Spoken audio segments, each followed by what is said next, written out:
talk to me about training professional athletes. I mean, you moved out to California. I'm guessing it's because you've got professionals out there. What is it like to have that first meeting?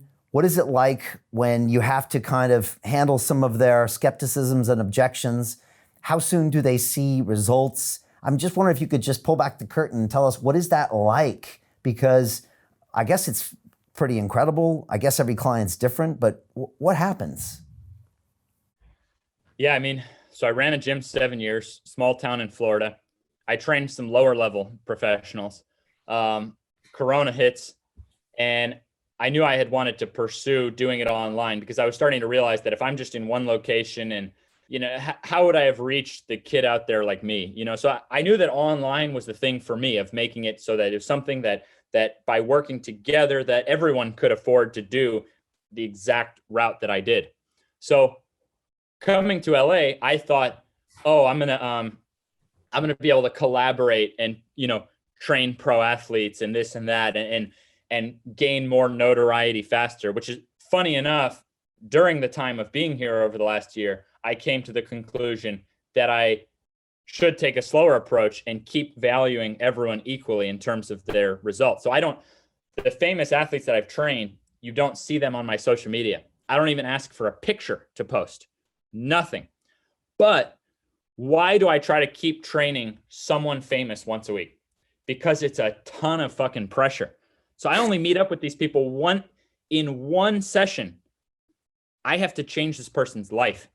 Now, sometimes my job is already too easy for me because I'm meeting up with them and they've already been doing it online and they've already had life-changing results. And it's really just like an awesome meetup of getting to lay out the future for them. But it also, look how that challenges my ability to make a simple route. That in one session, I have to lay out an entire program for this person with measurables that will equal a better quality of life for them, or doing what they're trying to do for them, getting rid of that pain, being able to dunk without the. So yeah, it's a hell of a lot of pressure to train someone who could easily spread bad word about me if I don't get a result. You know what I mean? So I love putting that pressure on myself of the result. That's always how I've thrived, is not by running from the pressure, but by putting myself into the most pressureful environment I can.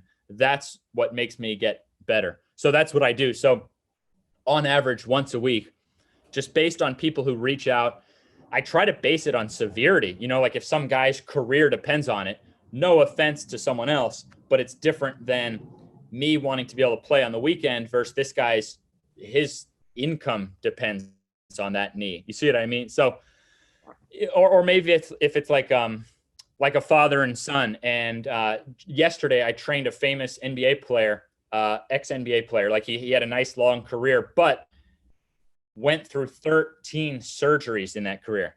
So this was not like a fun process as this career went. And honestly, he probably could have had a much more successful career if it weren't for 13 different Achilles and knee surgeries. And now his kid's 14 and he doesn't want his kid to go through that. The kid's 14 and can already dunk, and it's the ability's not, he doesn't want the kid to go through 13 surgeries. So how am I supposed to say, I'm not going to meet up with you? I can't. It's tough. You know what I mean? So I'm just out here one day at a time trying to do my job. And I don't even charge for those.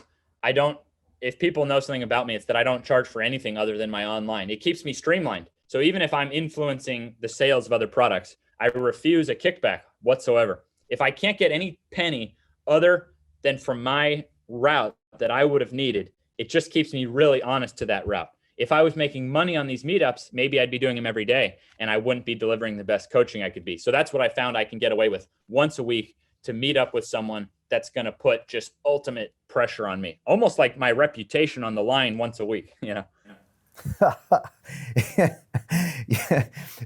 Ben, you're like the most non-LA guy living in LA.